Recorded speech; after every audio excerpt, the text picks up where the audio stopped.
Le 15 octobre 1985, Claire Lefebvre préparait tranquillement le dîner dans sa cuisine d'Annecy quand sa vie a basculé en quelques minutes.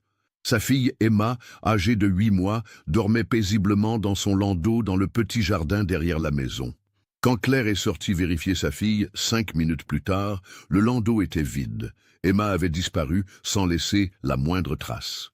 Pendant 10 ans, cette famille a vécu dans l'angoisse et l'incertitude, ne sachant pas si leur petite fille était vivante ou morte. Mais en 1995, une découverte inattendue dans une maison d'Annecy allait révéler une vérité qui dépassait tout ce qu'ils avaient pu imaginer. Ce qui s'est passé ce jour-là et comment Emma a finalement été retrouvée 10 ans plus tard est une histoire qui va vous bouleverser. Avant de continuer avec l'histoire d'Emma Lefebvre, si vous appréciez les mystères troublants comme celui-ci, n'oubliez pas de vous abonner à la chaîne et d'activer les notifications. Nous publions de nouveaux cas chaque semaine qui vous tiendront en haleine. Maintenant, retournons à Annecy en 1985 pour découvrir comment tout a commencé. Annecy, cette perle des Alpes françaises, surnommée la Venise des Alpes, était en octobre 1985 une ville paisible de 50 000 habitants, nichée entre les montagnes et les eaux cristallines du lac d'Annecy. Les canaux qui traversent la vieille ville, les maisons aux façades colorées et l'atmosphère provinciale en faisaient un endroit où tout le monde se connaissait, où les enfants jouaient librement dans les rues, et où les portes restaient souvent ouvertes. Claire Lefebvre, 28 ans, vivait avec son mari Thomas, mécanicien de 31 ans, dans une petite maison de ville, rue de la Gare, non loin du centre historique. C'était une femme douce, aux cheveux châtains, toujours souriante, qui travaillait comme secrétaire dans une petite entreprise locale. Elle avait grandi à Annecy et connaissait tous ses voisins depuis l'enfance. Thomas était un homme travailleur et dévoué, originaire de Lyon, qui s'était installé à Annecy après leur mariage en 1983. Leur fille, Emma, était née le 15 février 1985. Un bébé aux grands yeux bleus et aux boucles blondes qui faisait fondre tout le quartier. C'était un enfant calme et souriant, qui dormait bien et pleurait rarement. Claire l'emmenait partout avec elle dans son landau bleu marine, et les commerçants de la rue Sainte-Claire adorait la voir passer avec sa petite fille. La routine quotidienne de Claire était bien établie. Chaque matin, elle déposait Emma chez sa voisine, Madame Berthe Clément, une retraitée de 68 ans qui gardait quelques enfants du quartier pendant que leurs parents travaillaient. Madame Clément habitait juste 2 maisons plus loin, au numéro 47 de la rue de la Gare, dans une maison bourgeoise avec un grand jardin clos de murs. Berthe Clément était une figure respectée du quartier. Ancienne institutrice ayant enseigné pendant 40 ans à l'école primaire Sainte-Bernadette, elle était connue pour sa gentillesse et sa patience avec les enfants. Veuve depuis 1978, elle avait transformé sa solitude en dévouement pour les familles du quartier. Sa propre fille unique, Marie, était morte à l'âge de 25 ans dans un accident de voiture en 1972, et depuis, elle reportait tout son amour maternel sur les enfants qu'elle gardait. Les habitants du quartier décrivaient Madame Clément comme une femme discrète mais bienveillante, toujours prête à rendre service.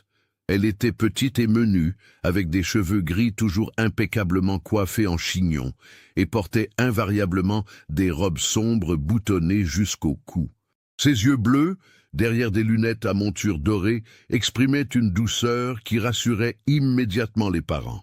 Le mardi 15 octobre 1985 avait commencé comme tous les autres jours. Claire avait déposé Emma chez Madame Clément vers 8 heures du matin avant de partir travailler.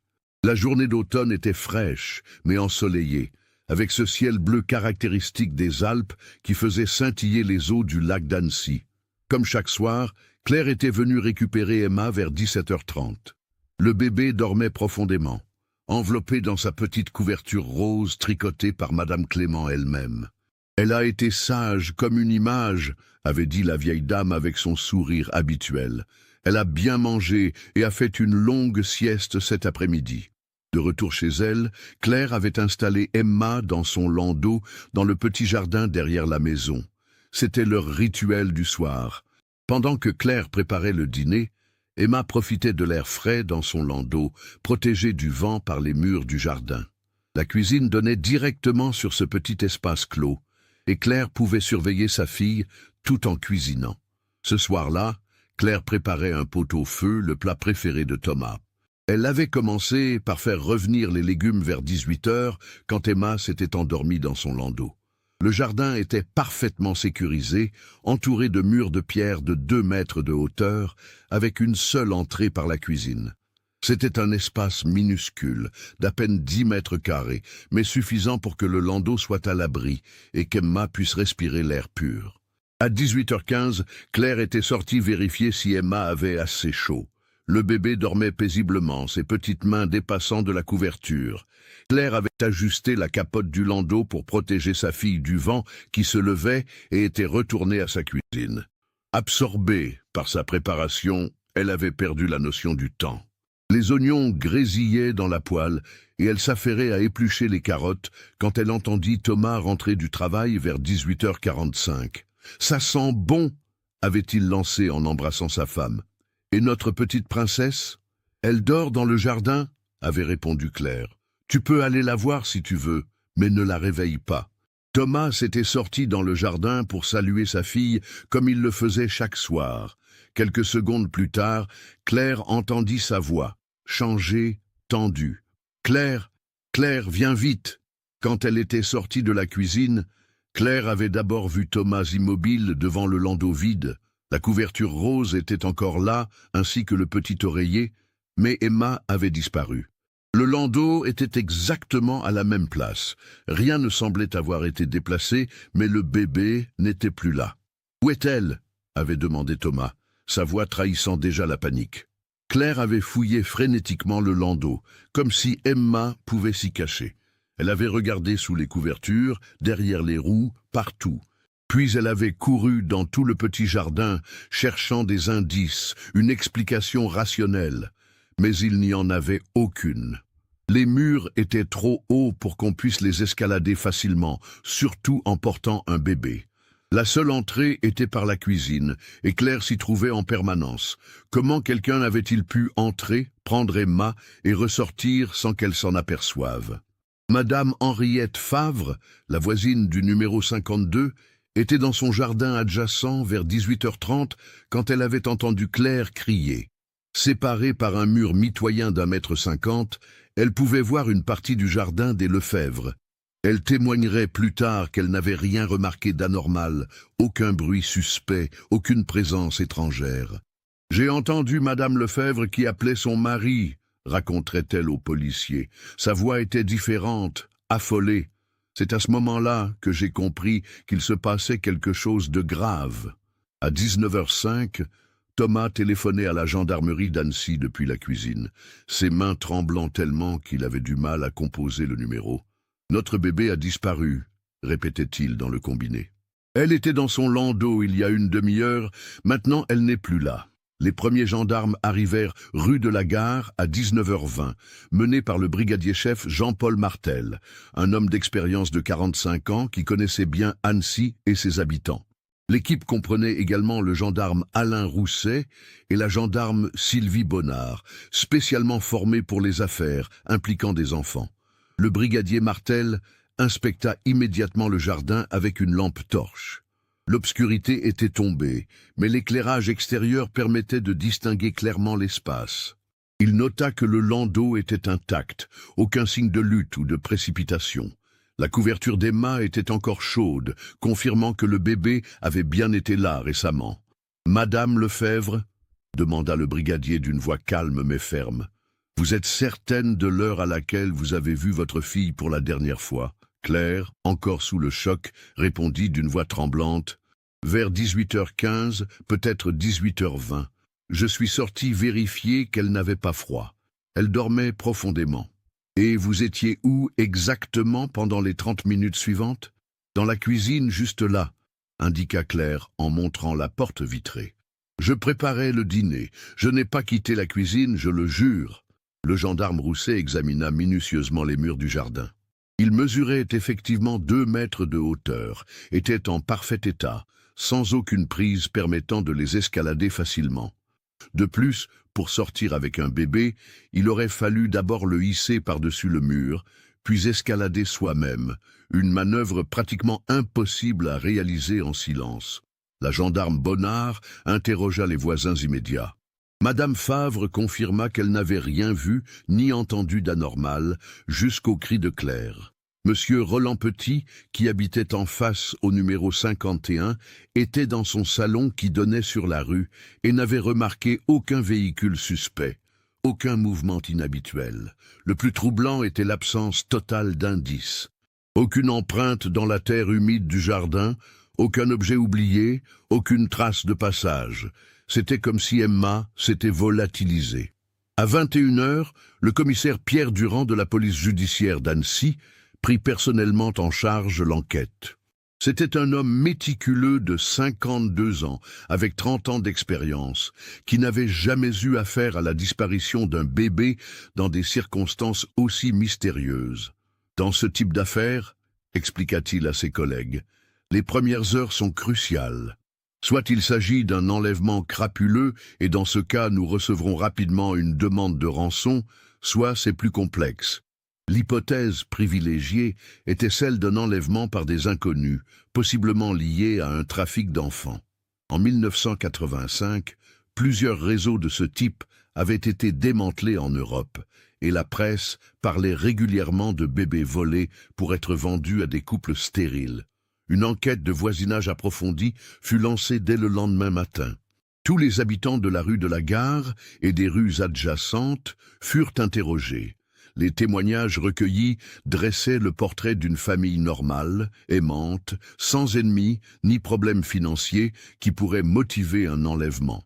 Madame Clément, qui avait gardé Emma dans la journée, fut évidemment interrogée en priorité. « C'est affreux !» répétait-elle aux enquêteurs, ses yeux bleus embués de larmes. « Cette petite Emma était comme ma propre petite-fille. Qui peut faire une chose pareille à un bébé innocent ?» Elle confirma que la journée s'était déroulée normalement, qu'Emma avait été sage et qu'elle l'avait rendue à sa mère vers 17h30 comme d'habitude. Elle dormait si profondément, ajoutait-elle. J'ai même dit à Claire qu'elle pourrait la laisser dormir dehors. L'air frais est bon pour les enfants. Les enquêteurs vérifièrent minutieusement l'emploi du temps de Madame Clément pour la soirée du 15 octobre. Elle affirma être restée chez elle toute la soirée, avoir préparé son dîner vers 19h et regardé le journal télévisé. Aucun voisin ne l'avait vu sortir, et son témoignage semblait cohérent. Les jours qui suivirent la disparition d'Emma transformèrent la rue de la Gare en un balai incessant d'enquêteurs, de journalistes et de curieux. La presse locale s'empara rapidement de l'affaire, titrant sur l'énigme du bébé volatilisé et le mystère d'Annecy qui défie la logique. Claire sombra dans une dépression profonde. Elle ne pouvait plus rester seule dans la cuisine, hantée par les derniers instants où elle avait vu sa fille. Thomas dut prendre un congé de son travail pour s'occuper d'elle et gérer les contacts avec la police. Le jeune couple, qui coulait des jours heureux, se retrouvait pris dans un cauchemar dont il ne parvenait pas à sortir. « Je me réveille chaque matin en espérant que c'est un mauvais rêve », confiait Claire au commissaire Durand lors d'un de ses nombreux interrogatoires. « Et puis je réalise qu'Emma n'est vraiment plus là, et j'ai l'impression que mon cœur va s'arrêter. » Les enquêteurs explorèrent toutes les pistes imaginables. Ils vérifièrent les antécédents de tous les hommes du quartier, cherchèrent d'éventuels pédophiles dans la région, contactèrent Interpol pour savoir si des réseaux de trafic d'enfants étaient actifs dans la région. Ils interrogèrent les employés de l'hôpital où était née Emma, au cas où quelqu'un aurait eu accès à son dossier médical. L'hypothèse d'un enlèvement par une femme stérile, obsédée par l'idée d'avoir un enfant, fut également étudiée. Plusieurs psychologues consultés par la police expliquèrent que ce type de comportement existait, des femmes qui s'appropriaient le bébé d'une autre pour combler leur désir de maternité. Madame Clément se révéla être un soutien précieux pour la famille éprouvée. Chaque jour, elle venait prendre des nouvelles de Claire et Thomas, apportant des plats cuisinés et offrant une épaule compatissante. « Cette pauvre petite Claire, » disait-elle aux voisins, « je n'arrive pas à imaginer ce qu'elle traverse. Perdre son enfant de cette façon. » Sa présence réconfortante contrastait avec l'atmosphère tendue qui régnait dans le quartier. Certains voisins commençaient à se méfier les uns des autres, à verrouiller leurs portes plus soigneusement, à surveiller leurs enfants avec une vigilance nouvelle. L'innocence d'Annecy avait pris un coup. Au bout de 6 mois, l'enquête officielle ralentit faute d'éléments nouveaux. Le commissaire Durand n'abandonna jamais complètement le dossier, mais il dut admettre que sans nouvelles pistes, les chances de retrouver Emma vivante diminuaient drastiquement.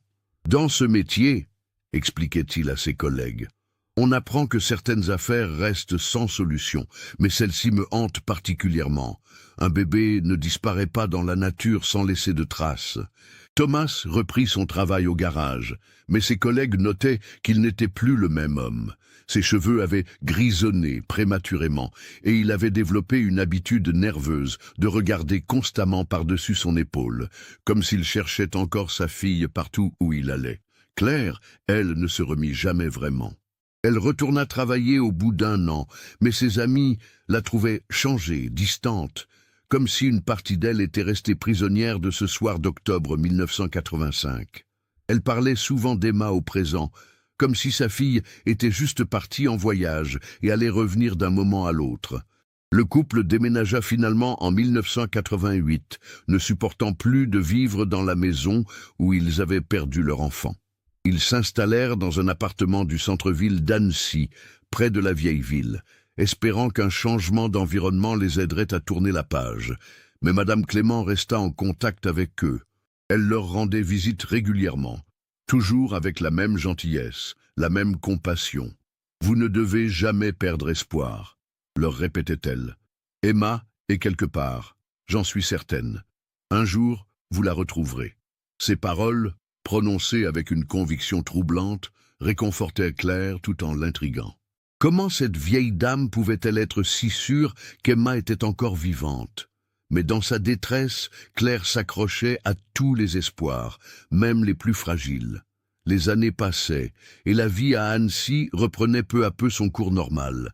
Les nouveaux habitants de la rue de la Gare ne connaissaient pas l'histoire d'Emma, et les anciens en parlaient de moins en moins. Seule Madame Clément semblait maintenir vivace le souvenir de la petite fille disparue.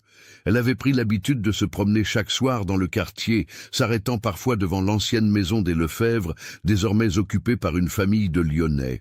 Les voisins s'étaient habitués à cette silhouette familière qui arpentait les rues d'un pas lent mais déterminé, comme si elle cherchait quelque chose ou quelqu'un.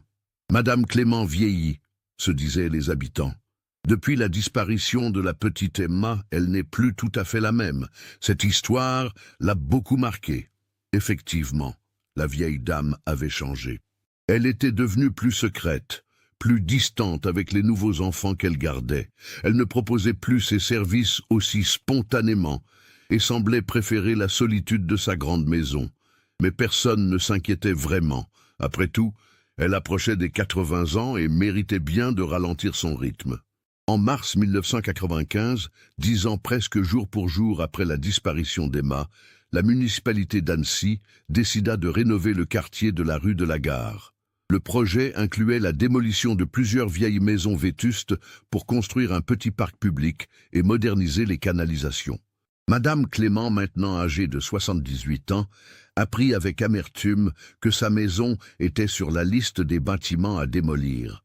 La municipalité lui proposa un relogement dans une résidence pour personnes âgées, mais elle refusa catégoriquement. « Je ne quitterai jamais cette maison », déclarait-elle à qui voulait l'entendre. « J'y ai passé toute ma vie. J'y mourrai. » Les travaux de démolition des maisons voisines commencèrent en septembre 1995. Madame Clément, de plus en plus isolée, regardait tristement disparaître le quartier qu'elle avait connu toute sa vie. Les bulldozers et les pelleteuses transformaient peu à peu le paysage familier en un chantier poussiéreux. C'est le contremaître des travaux, Michel Arnaud, qui fit la première découverte troublante. En démolissant la maison du numéro 49, juste à côté de chez Madame Clément, les ouvriers tombèrent sur une cave secrète qui ne figurait sur aucun plan.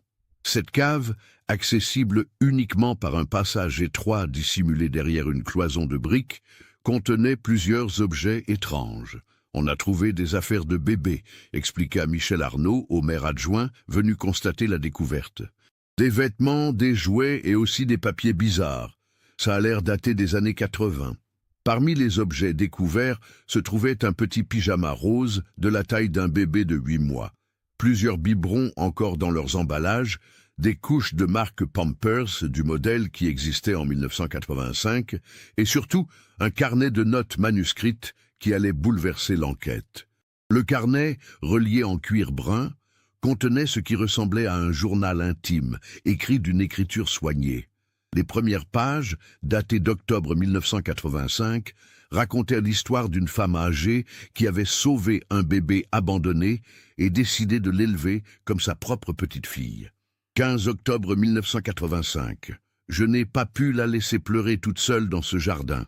Sa mère était trop occupée dans sa cuisine pour s'en occuper correctement. Un bébé a besoin d'amour et d'attention constante. Je l'ai prise avec moi. Elle sera mieux avec moi. Les pages suivantes décrivaient minutieusement comment l'auteur du journal avait organisé son plan. Elle avait surveillé les habitudes de la famille Lefebvre pendant des semaines, connaissait parfaitement les moments où Claire laissait Emma seule dans le jardin. 20 octobre 1985. Emma s'habitue bien à sa nouvelle vie. Elle ne pleure presque plus. Je lui ai acheté de nouveaux vêtements et elle est magnifique. Personne ne viendra la chercher ici. Elle est en sécurité avec moi. Michel Arnaud, troublé par sa découverte, appela immédiatement la police. Le commissaire Durand, toujours en poste mais proche de la retraite, se rendit sur place dans l'heure qui suivit. Quand il ouvrit le carnet et lut les premières lignes, ses mains se mirent à trembler. « Après 10 ans, murmura-t-il à son adjoint, on va peut-être enfin savoir ce qui est arrivé à Emma Lefebvre. » L'enquête reprit immédiatement avec une intensité nouvelle. Le commissaire Durand fit évacuer et fouiller entièrement la cave secrète. Les techniciens de la police scientifique découvrirent d'autres éléments troublants, des certificats de naissance vierges, des tampons officiels manifestement falsifiés, et surtout des photographies d'une petite fille blonde qui grandissait au fil des années. Les photos étaient datées et annotées au dos.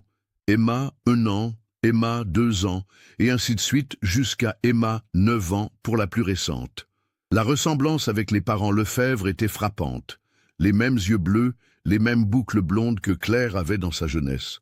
Le journal révélait une planification minutieuse qui glaçait le sang. L'auteur y décrivait comment elle avait profité de sa position de confiance pour observer la famille, comment elle avait calculé le moment optimal pour agir, et surtout, comment elle avait préparé une nouvelle identité pour l'enfant. 25 octobre 1985, j'ai commencé les démarches pour lui obtenir de nouveaux papiers. Elle s'appellera Amélie Martin, et je serai sa grand-mère qui l'élève depuis la mort de ses parents dans un accident de voiture. Personne ne posera de questions. Le plan était d'une simplicité diabolique. L'auteur avait créé une histoire plausible, une grand-mère qui recueille sa petite-fille orpheline, et falsifié les documents nécessaires. En 1985, les vérifications administratives étaient moins strictes qu'aujourd'hui, et il était relativement facile de créer une nouvelle identité pour un enfant. Plus troublante encore, le journal révélait que l'enlèvement d'Emma n'était pas un acte impulsif, mais l'aboutissement d'une obsession qui durait depuis des années. L'auteur y décrivait sa douleur de ne pas avoir d'enfant, sa solitude après la mort de sa fille et sa conviction grandissante qu'elle méritait d'avoir un bébé à aimer. 3 novembre 1985. Emma me sourit maintenant quand elle me voit. Elle commence à m'appeler grand-maman. C'est le plus beau mot que j'ai jamais entendu. Elle était destinée à être ma petite fille, j'en suis certaine maintenant. Le commissaire Durand réalisa rapidement que l'écriture du journal lui disait quelque chose. Il demanda aux archivistes de sortir tous les témoignages recueillis en 1985 et compara l'écriture avec les déclarations manuscrites des témoins. La concordance était parfaite. Le journal avait été écrit par Berthe Clément. La vieille dame respectée, qui avait consolé les parents éplorés, qui avait aidé la police dans ses recherches, qui avait maintenu l'espoir de retrouver Emma vivante, était en réalité la ravisseuse. Pendant 10 ans, elle avait vécu avec son secret, observant la douleur qu'elle avait causée tout en élevant l'enfant volé comme sa propre descendance. « Comment a-t-elle fait ?» se demandait le commissaire Durand. « Comment a-t-elle pu prendre Emma dans ce jardin fermé sans que Claire s'en aperçoive ?» La réponse se trouvait dans les dernières pages du journal, celle que Madame Clément avait écrite des années plus tard, quand Emma était devenue assez grande pour comprendre son histoire. 1990. Emma a maintenant 5 ans et commence à poser des questions sur ses parents. Je lui ai raconté qu'ils étaient morts dans un accident quand elle était bébé et qu'elle est venue vivre avec moi parce que j'étais sa seule famille.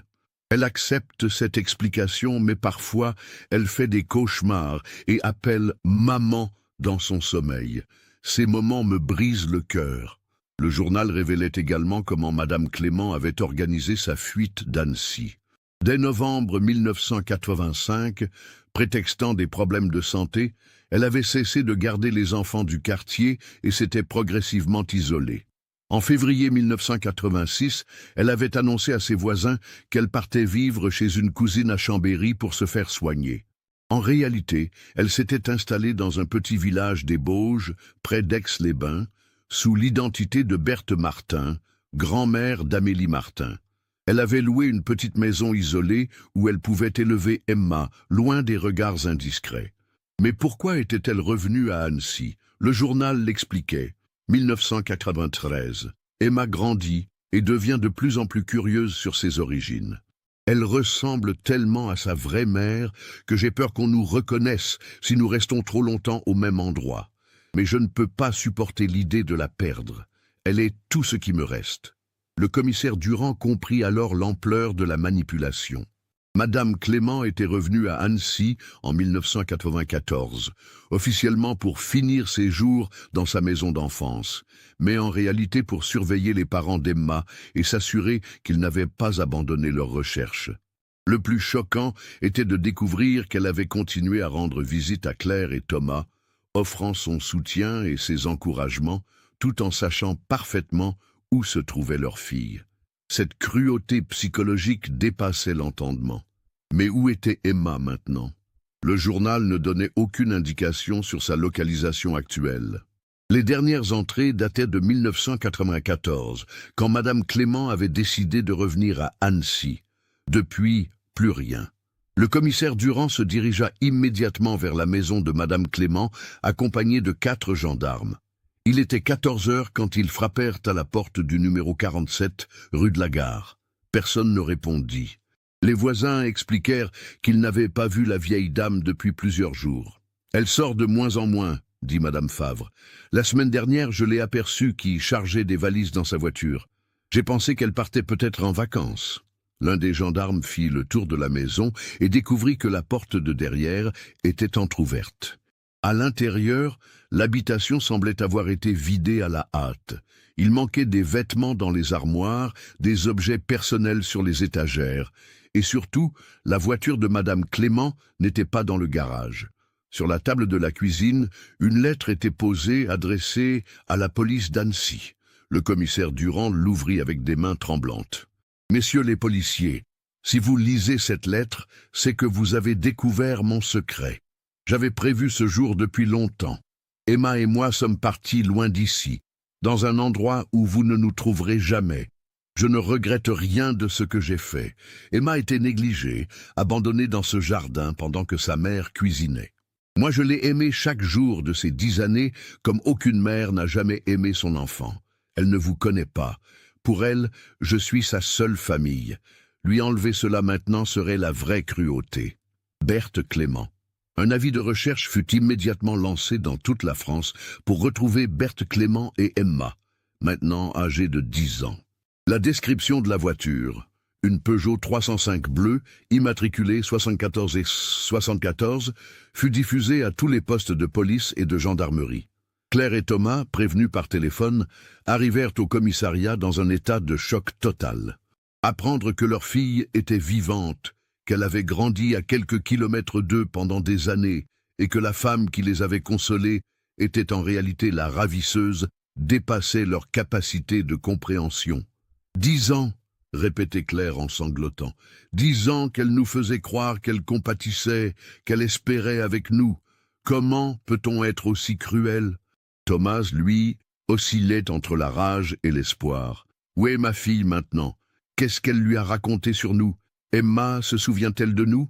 Le commissaire Durand tenta de les rassurer. Nous allons la retrouver. Madame Clément a 78 ans. Elle ne peut pas aller très loin avec une enfant de 10 ans. Et maintenant que nous savons qu'Emma est vivante, nous avons tous les moyens de police à notre disposition. L'enquête révéla que Madame Clément avait retiré toutes ses économies de la banque la semaine précédente. Environ 150 000 francs, une somme considérable pour l'époque. Elle avait également vendu discrètement plusieurs bijoux de famille, laissant penser qu'elle préparait sa fuite depuis longtemps. Les enquêteurs découvrirent aussi qu'elle avait loué une maison à Talloires, au bord du lac d'Annecy, sous le nom d'Amélie Martin. Cette location récente suggérait qu'elle n'était pas partie très loin, du moins initialement. Le 12 octobre 1995, 3 jours après la découverte du journal, un gendarme de Thônes, petit village de montagne à 20 km d'Annecy, signala avoir vu la Peugeot recherchée garée devant l'église. Quand les renforts arrivèrent, la voiture était vide, mais les habitants du village confirmèrent avoir vu une vieille dame avec une fillette blonde entrer dans l'église vers 15 heures. Le père Augustin Lemaire, curé de Thônes, accepta de parler aux policiers. Elles sont venues pour la confession. La dame âgée semblait très troublée. Elle voulait absolument parler à un prêtre. La petite fille attendait sagement sur un banc. Elle lisait un livre. « Qu'est-ce qu'elle vous a dit ?» demanda le commissaire Durand.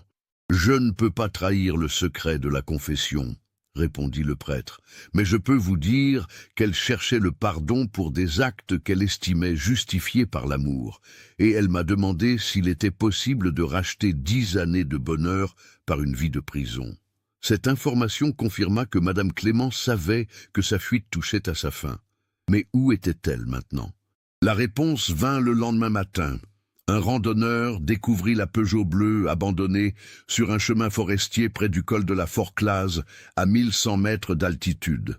Les portières n'étaient pas verrouillées, et à l'intérieur, les gendarmes trouvèrent les affaires personnelles de Madame Clément et d'Emma, et des vêtements, des livres scolaires, et une photographie de la fillette souriante dans les bras de la vieille dame. Au dos de la photo, une inscription récente: Emma et grand-maman, été 1995, nos derniers moments de bonheur. Les recherches en montagne commencèrent immédiatement. Une centaine de gendarmes, pompiers et bénévoles ratissèrent la zone, aidés par des chiens de recherche et un hélicoptère. Le col de la Forclaz était un endroit symbolique pour Berthe Clément. C'était là qu'elle emmenait souvent sa vraie fille Marie pour des pique-niques avant l'accident fatal de 1972. C'est vers 16 heures que les chiens signalèrent une piste menant vers une ancienne cabane de berger à 2 km du col. La cabane, en pierre et bois, était abandonnée depuis des années, mais semblait avoir été récemment occupée. Le brigadier-chef Martel, qui dirigeait les recherches, s'approcha prudemment de la cabane. À travers la fenêtre, il aperçut une vieille dame assise sur une chaise branlante, tenant dans ses bras une fillette blonde qui dormait. « Madame Clément » appela-t-il doucement. La vieille dame leva les yeux vers lui. Son visage, creusé par l'âge et la fatigue, exprimait une résignation paisible. « Je savais que vous finiriez par nous trouver, » dit-elle d'une voix calme. « Emma dort. Elle est fatiguée par toute cette marche. S'il vous plaît, ne la réveillez pas brutalement. » Le brigadier entra lentement dans la cabane, suivi par 2 de ses collègues. Emma dormait effectivement, la tête posée sur l'épaule de celle qu'elle appelait grand-maman depuis 10 ans. « Emma, » murmura Madame Clément, en caressant doucement les cheveux de la fillette, « il faut te réveiller maintenant. Ces messieurs veulent te parler. » Emma ouvrit ses grands yeux bleus, les mêmes que sa mère Claire, et regarda avec curiosité les uniformes des gendarmes. Elle ne semblait pas effrayée, plutôt intriguée par cette situation inhabituelle. « Qu'est-ce qui se passe, grand-maman » demanda-t-elle de sa voix claire d'enfant de 10 ans. Madame Clément la serra plus fort contre elle, comme si elle voulait graver ce moment dans sa mémoire pour l'éternité. Ces messieurs vont te ramener chez tes vrais parents, ma chérie, dit-elle, sa voix se brisant malgré ses efforts pour rester calme. Je t'ai menti pendant toutes ces années. Tes parents ne sont pas morts dans un accident. Ils sont vivants, et ils t'ont cherché depuis que tu étais bébé. Emma fronça les sourcils, ne comprenant pas immédiatement la portée de ses paroles. « Mais tu es ma grand-maman, protesta-t-elle.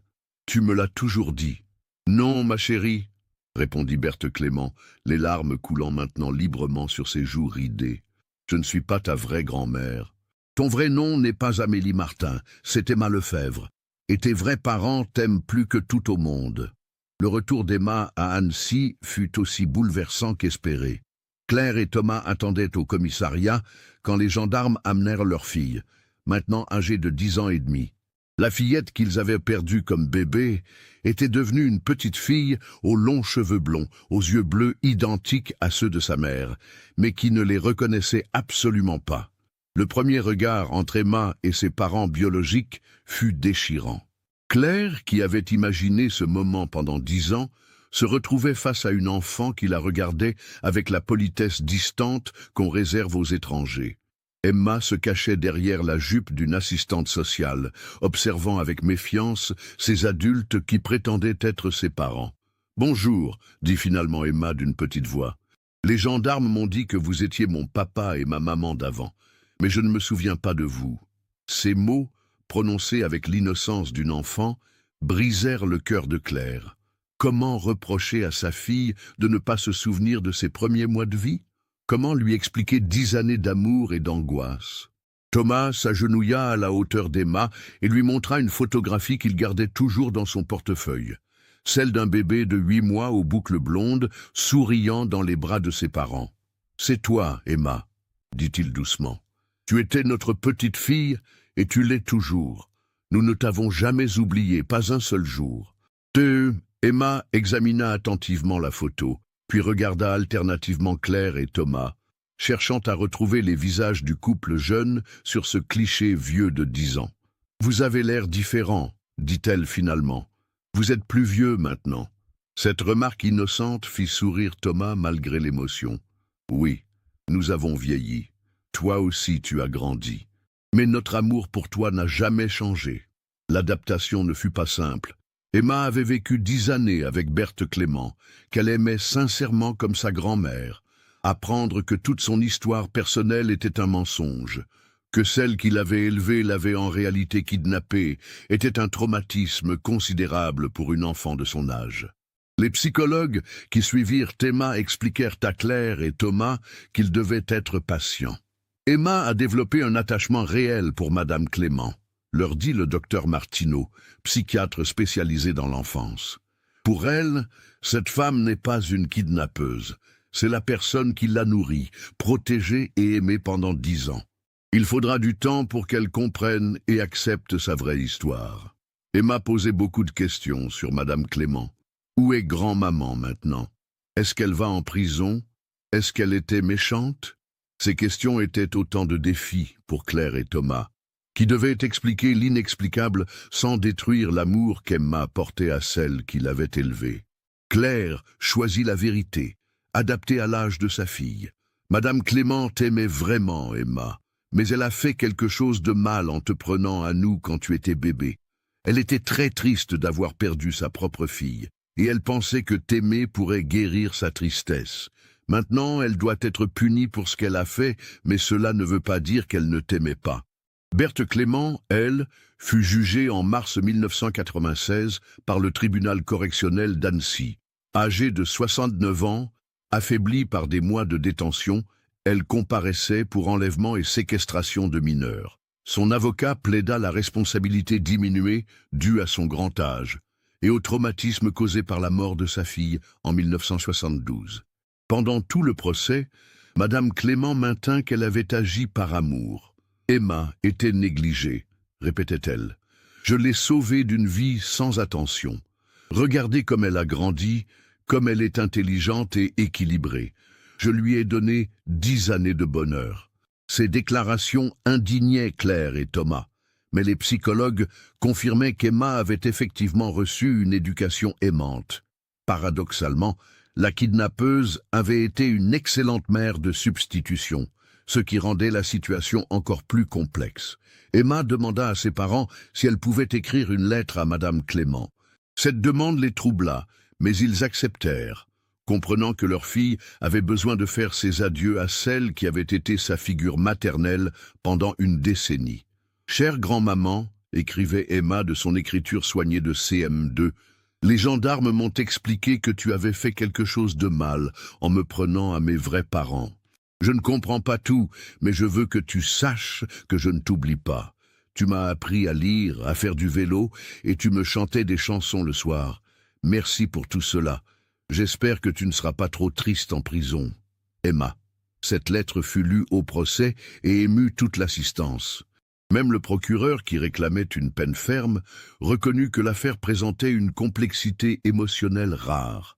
Berthe Clément fut finalement condamnée à 5 ans de prison avec sursis, compte tenu de son grand âge et de l'absence d'antécédents. Elle mourut 6 mois plus tard dans une maison de retraite médicalisée, emportant avec elle les secrets et les remords de 10 années de mensonges. Pour Emma, maintenant âgée de 11 ans, la vraie vie commençait.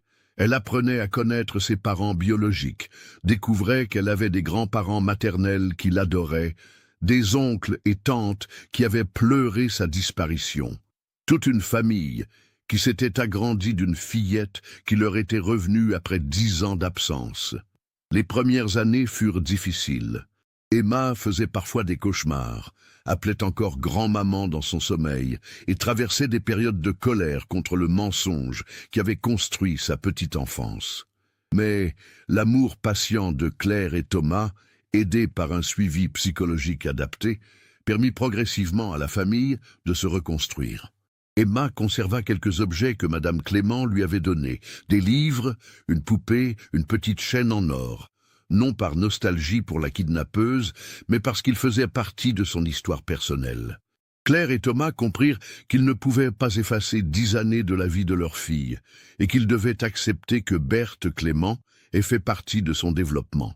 Aujourd'hui, Emma Lefebvre est une jeune femme épanouie, qui a choisi de devenir psychologue pour enfants, inspirée par sa propre expérience. Elle garde un souvenir complexe de Berthe Clément, ni haine ni amour inconditionnel, mais la reconnaissance que cette femme troublée lui a donné une enfance heureuse, même si elle était construite sur un crime.